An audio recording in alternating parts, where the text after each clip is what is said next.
Greetings YouTube, and getting right into Cyberpunk 2077 news. CD Projekt Red dropped update patch 1.63 today, so I just want to take a look at what this is going to do for mods currently, as well as go over the changes and fixes that they added.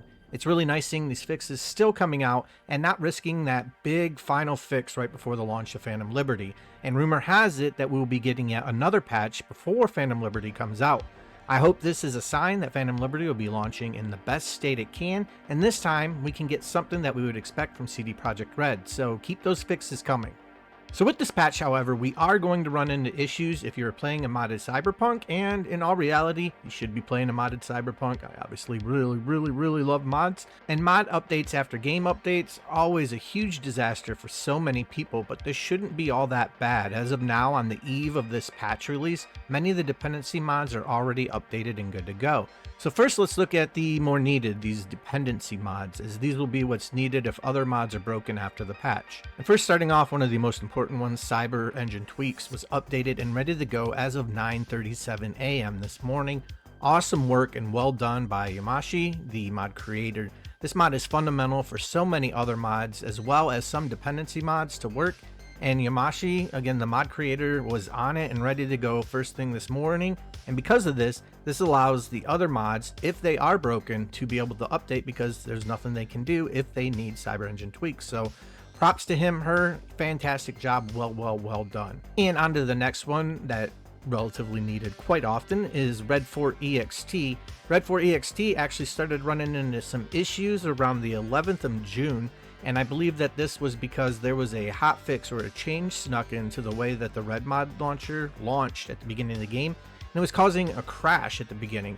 The mod author said that the best thing to do was to remove Red mod for the time being, but with this new update, he's went ahead and updated to the newest version, so this mod should be good to go. And then rounding it out, both tweakxl and archivelx were updated, as well as codeware. Now onto mods that were not updated, and I'm going to start first by the one that does need to be updated still, and that's mod settings.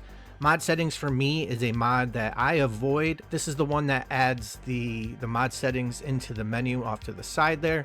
I've just had problems with it before. I've had issues with it crashing games when I thought it was other mods, and because of that, to this day, I actually avoid downloading any mods that have this as a dependency. But as of right now, again on the evening of June 20th, this mod is not updated, so any mods that are dependent on it obviously are not going to be working.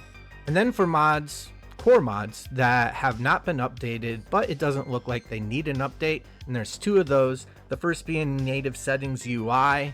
Native Settings UI seems like it's good to go, doesn't seem like it's going to be needing any update. The other is redscript. Redscript is good to go. There were various people that thought that they were having crashes because of redscript, but most of them found out that it was actually mod settings which was causing the issue. So don't start chopping your game up. As you see, most of the mods, the core mods anyways, have been updated, so individual mods that rely on these are capable to follow right up. So hopefully you'll have a good stable load order here pretty soon. I was able to log right into my game. I wasn't using mod settings. That's the only crucial mod really that hasn't been updated, and because of that, I was able to go right in. None of my other mods needed updated, just needed those core mods, and yeah, it's all good to go and plays really good. Now onto the patch notes, and man, they did various different things. There were a lot of bug fixes for a bunch of quests. I'll just go ahead and list them all off. You have Never Fade Away, Only Pain. There were 2 fixes for Play It Safe, fixes for Pyramid Song, Search and Destroy, Sex on Wheels, Small Man Big Mouth, The Heist, A Little Help from My Friends, Chippin' In, Gimme Danger, All Along the Watchtowers, I Walk the Line, Lightning Breaks, and Machine Gun. They fixed up various things with these, some causing stages not to advance. Sometimes there were some of these quests that were causing random deaths. There were parts where there were vehicles that would spawn in the wrong spot. That was a scripting trigger error where things would block your path and not allow you to continue. There were other times that, things would be stuck in the log, you couldn't check this or that.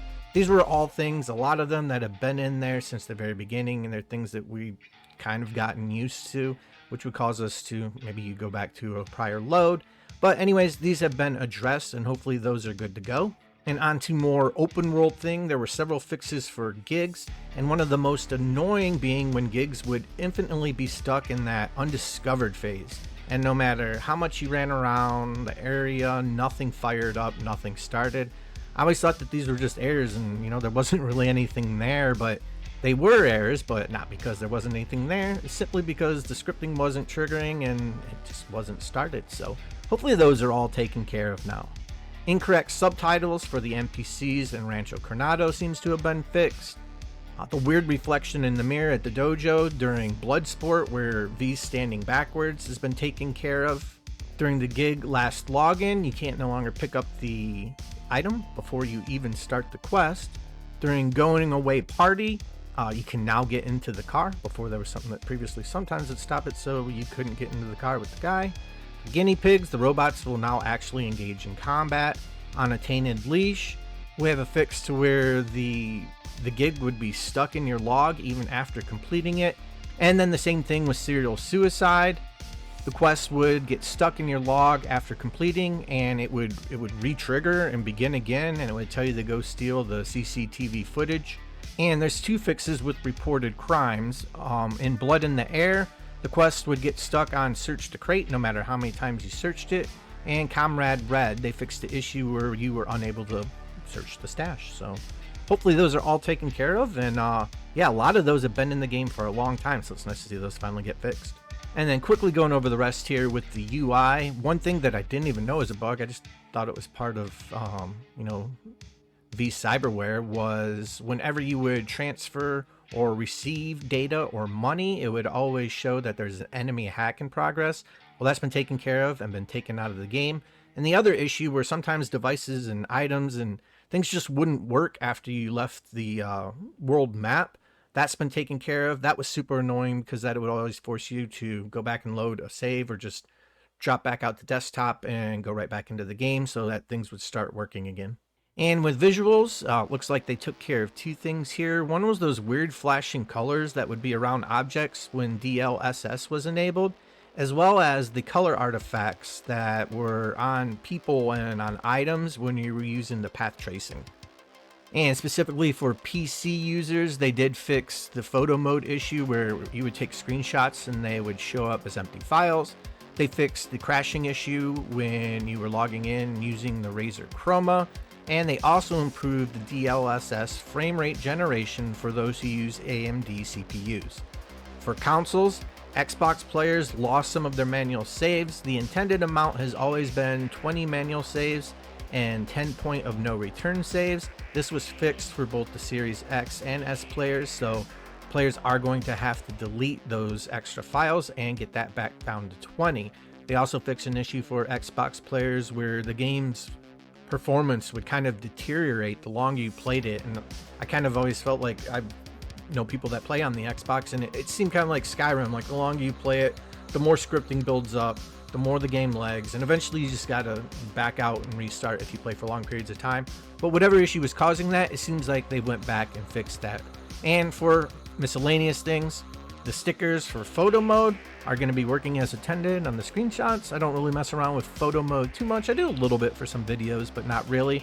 And then another thing that should have been at the beginning of the game is if you're a Corpo or Nomad V, Padre will now kind of refer to this during that first intro call with him. And finally, with Red Mod, which I don't use because there's another mod that CDMC whatever. I don't like using that mod, so I just stick to the manual things. But with Red Mod, they went ahead and updated the command help text, and Red Mod will now deploy mods from a listing file. So that wraps it up. I got some more news for Cyberpunk 2077 though that I want to go over, some speculations and rumors, and not really leaks, but things that we've heard about Phantom Liberty. So that's something that I want to jump right into, along with Starfield, some Diablo stuff. I got some mod stuff coming for both Skyrim and Fallout 4 and Cyberpunk 2077. So make sure you guys stay tuned. And as always, everybody stay safe, and I will see you again in the next video.